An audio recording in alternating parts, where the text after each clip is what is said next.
Hello friends, welcome back to my channel. एक नया video, एक नई सोच और एक नई दिशा के साथ। हम पिछले कुछ वीडियोस में म्यूचुअल फंड के बेसिक्स डिस्कस कर रहे थे। इन केस आपने वीडियोस मिस किए हैं तो प्लीज देखिए और समझिए what are the different types of fund categories. SIP बेहतर है या लमसम इन्वेस्टमेंट्स, एनएफओज, ईटीएफ्स क्या होते हैं, should we invest through apps or mutual fund advisors can prove beneficial। हम ये सभी टॉपिक्स कवर कर चुके हैं। एज अ फाइनेंशियल कोच हम लोगों को इंश्योरेंस सेविंग्स प्लान में भी इन्वेस्ट करवाते हैं और म्यूचुअल फंड्स में भी।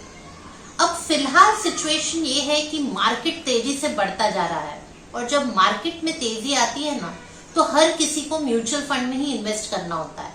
ट्रस्ट मी, काफी लोगों को म्यूचुअल फंड का एक्चुअल कॉन्सेप्ट भी नहीं पता होता, पर जब मार्केट तेजी में है तो किसी फ्रेंड से सुनते हैं कि उसे 20-25% रिटर्न्स आ रहे हैं, न्यूज़पेपर्स में म्यूचुअल फंड्स के रिटर्न्स की चर्चा हो रही होती है और फिर हर किसी को लगता है बस यही बेस्ट इन्वेस्टमेंट है, अब तो यही करना है।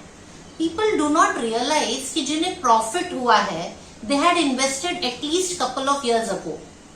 म्यूचुअल फंड कोई पैसे की खान नहीं है कि रातों रात रिटर्न्स आ जाएंगे। अब जरा पिछले साल की सिचुएशन में जाते हैं। अप्रैल 2020 मार्केट क्रैश हो गया था। इंश्योरेंस एजेंट्स के स्टेटस पर रोज वही इंफॉर्मेशन कि देखो म्यूचुअल फंड इन्वेस्टर्स की हालत कितनी बुरी है। न्यूज़पेपर्स में वही चर्चा कि कितना लॉस हुआ है इन्वेस्टर्स को, और फिर यही लोगों को लग रहा था म्यूचुअल फंड में निवेश नहीं करना चाहिए। आपके इंश्योरेंस एजेंट ने भी यही कहा होगा आपसे, और फाइनेंशियल एडवाइजर्स तब सबको कह रहे थे कि और इन्वेस्ट करो, थोड़ा सब्र करो। व्हाट आई मीन टू से इज काफी लोग म्यूचुअल फंड में सिर्फ म्यूचुअल फंड की हवा जब चलती है तो निवेश करते हैं विदाउट अंडरस्टैंडिंग इट्स बेसिक्स। हवा का रुख बदला कि हमारा दिमाग भी बदल जाता है। So today we will understand कि म्यूचुअल फंड में निवेश करना बेहतर है या इंश्योरेंस के savings plan. It's actually like comparing a simple fruit like banana with an apple. Banana has fiber, proteins, potassium and calcium, while apple has magnesium and phosphorus. तो कायदे से तो कंपैरिजन एकदम गलत है। शरीर को तो पोटेशियम, मैग्नीशियम भी चाहिए, कैल्शियम और फास्फोरस भी चाहिए, पर फिर भी banana is called a common man's fruit क्योंकि वो 12 महीनों मिलता है, इकोनॉमिकल भी है। 40 से 50 रुपए में एक फैमिली का पेट एक वक्त तो भर ही सकता है। And apples are seasonal and many times not affordable to a common man. वैसे ही म्यूचुअल फंड और इंश्योरेंस सेविंग्स प्लान का कायदे से कोई कंपैरिजन ही नहीं है। म्यूचुअल फंड में लिक्विडिटी फीचर होने की वजह से जैसे ही प्रॉफिट नजर आता है इन्वेस्टर को अपने खर्चे इंपॉर्टेंट लगने लगते हैं and he redeems the profit for reasons like holiday पर जाना है, घर रेनोवेट करना है, बच्चों की फीस इस बार ज्यादा है, मेडिकल खर्चे हैं। जस्ट इमेजिन मार्केट डाउन होता और आपका फंड लॉस में होता तो शायद कुछ खर्चे आप ना भी करते और बच्चे की फीस तो तब भी आप भरते, या मेडिकल ट्रीटमेंट तो आप विदाउट रिडम्पशन भी करवाते ना।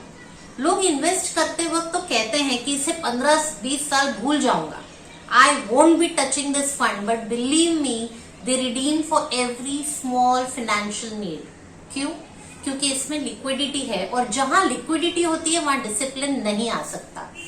टीचर क्लास में चिल मार रही हो और कोई बच्चा एग्जाम हॉल में कॉपी करने की कोशिश न करे, ऐसा कभी हुआ है क्या?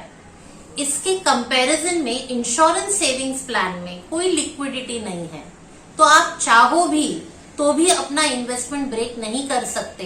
You have to save that amount every month and that's why you can create an amount you had aimed for. Mutual funds are very flexible. Saving कम ज्यादा कर सकते हो, एसआईपी पॉज करवा सकते हो, रिडीम कर सकते हो। Savings plan are not flexible. Saving amount fixed है, टाइम टू टाइम पैसा भरना जरूरी है। Mutual funds work on save and create concept. आप जितना सेव करोगे उतनी वेल्थ क्रिएट होगी। And insurance saving plans work on create and save concept. आपने गोल निर्धारित कर लिया, आपको पहले दिन से उस अमाउंट का बॉन्ड भी मिल जाता है एंड अब आपको डिसिप्लिन्ड इन्वेस्टर बनकर सेविंग्स करनी है। For example, you save 10,000 per month in a SIP for say 25 years.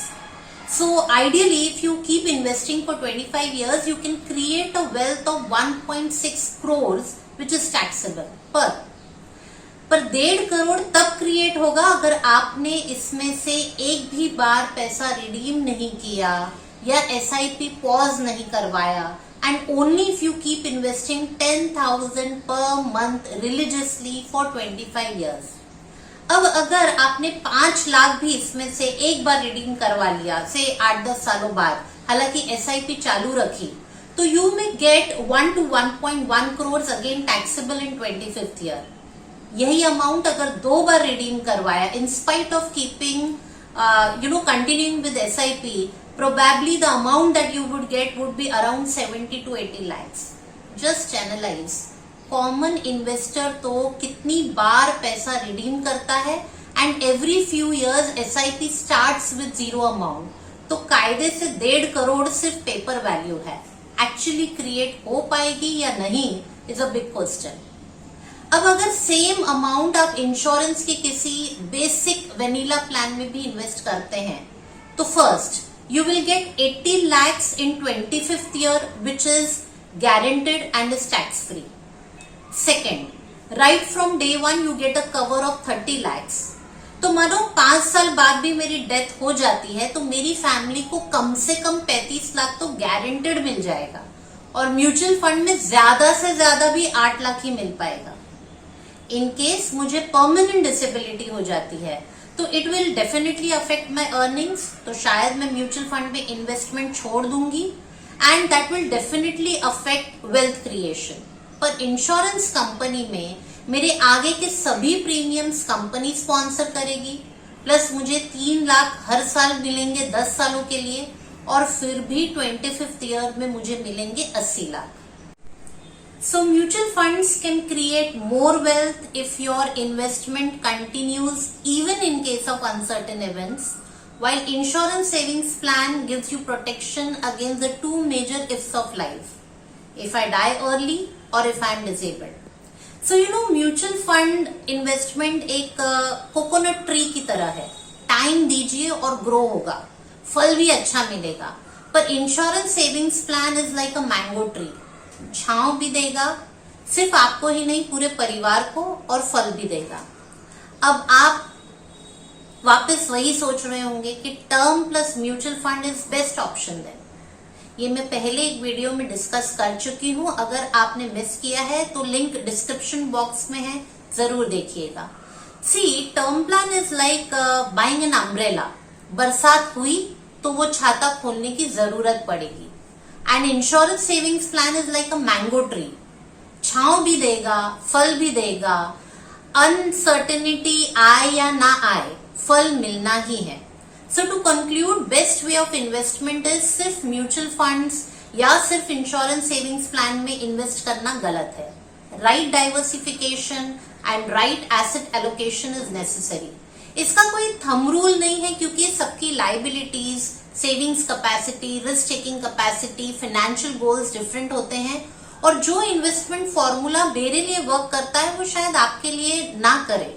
दोनों इन्वेस्टमेंट्स अपने आप में बहुत अच्छे हैं। Mutual funds are flexible, savings plans are too rigid. Mutual funds come with no capital guarantee, but savings plan have 0 risk. Mutual funds बहुत बढ़िया return दे सकता है, बट सेविंग्स प्लान आपको मॉडरेट रिटर्न्स ही देगा। Mutual funds will not take care of any uncertain event. Savings plan हर uncertain event में आपकी परिवार की सुरक्षा करेगा। Mutual funds do not have tax benefits unless you invest in an ELSS fund, but savings plan returns are tax free.